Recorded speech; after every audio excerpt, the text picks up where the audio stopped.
Êxodo 9. Depois o Senhor disse a Moisés: Vá ao Faraó e diga-lhe que assim diz o Senhor, o Deus dos Hebreus. Deixe o meu povo ir para que me preste culto.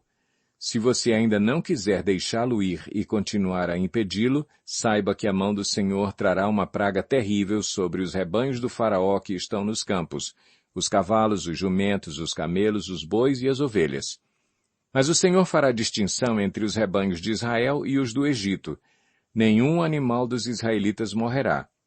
O Senhor estabeleceu um prazo. Amanhã o Senhor fará o que prometeu nesta terra. No dia seguinte o Senhor o fez. Todos os rebanhos dos egípcios morreram, mas nenhum rebanho dos israelitas morreu.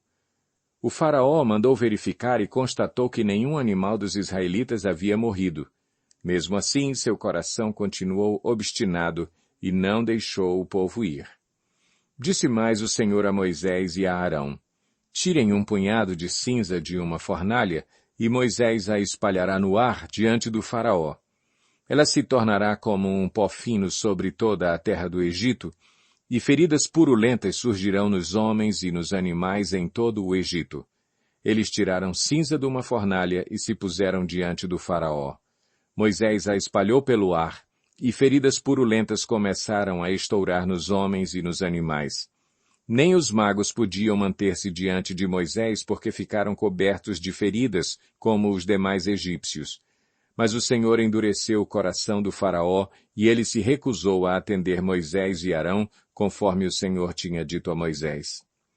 Disse o Senhor a Moisés: Levante-se logo cedo, apresente-se ao Faraó, e diga-lhe que assim diz o Senhor, o Deus dos Hebreus: Deixe o meu povo ir para que me preste culto.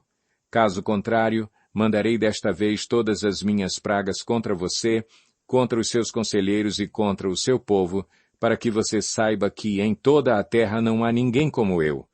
Porque eu já poderia ter estendido a mão, ferindo você e o seu povo com uma praga que teria eliminado você da terra.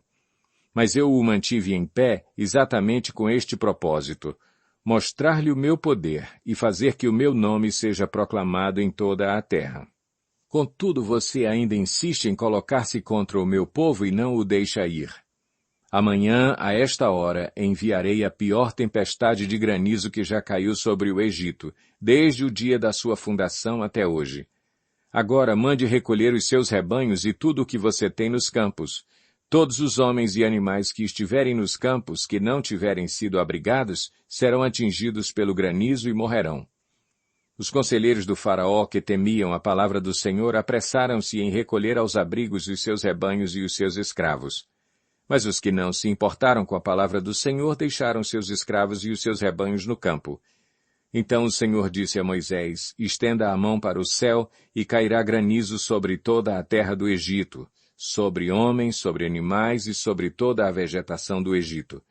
Quando Moisés estendeu a vara para o céu, o Senhor fez vir trovões e granizo, e raios caíam sobre a terra. Assim o Senhor fez chover granizo sobre a terra do Egito. Caiu granizo, e raios cortavam o céu em todas as direções. Nunca houve uma tempestade de granizo como aquela em todo o Egito, desde que este se tornou uma nação. Em todo o Egito, o granizo atingiu tudo o que havia nos campos, tanto homens como animais. Destruiu toda a vegetação, além de quebrar todas as árvores. Somente na terra de Gósen, onde estavam os israelitas, não caiu granizo. Então o Faraó mandou chamar Moisés e Arão e disse-lhes: Desta vez eu pequei. O Senhor é justo. Eu e o meu povo é que somos culpados.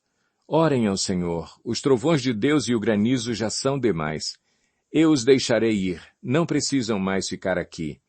Moisés respondeu: Assim que eu tiver saído da cidade, erguerei as mãos em oração ao Senhor, os trovões cessarão e não cairá mais granizo, para que saibas que a terra pertence ao Senhor. Mas eu bem sei que tu e os teus conselheiros ainda não sabem o que é tremer diante do Senhor Deus. O linho e a cevada foram destruídos, pois a cevada já havia amadurecido e o linho estava em flor. Todavia o trigo e o centeio nada sofreram, pois só amadurecem mais tarde. Assim Moisés deixou o Faraó, saiu da cidade e ergueu as mãos ao Senhor. Os trovões e o granizo cessaram, e a chuva parou. Quando o faraó viu que a chuva, o granizo e os trovões haviam cessado, pecou novamente e obstinou-se em seu coração, ele e os seus conselheiros. O coração do faraó continuou endurecido, e ele não deixou que os israelitas saíssem, como o Senhor tinha dito por meio de Moisés.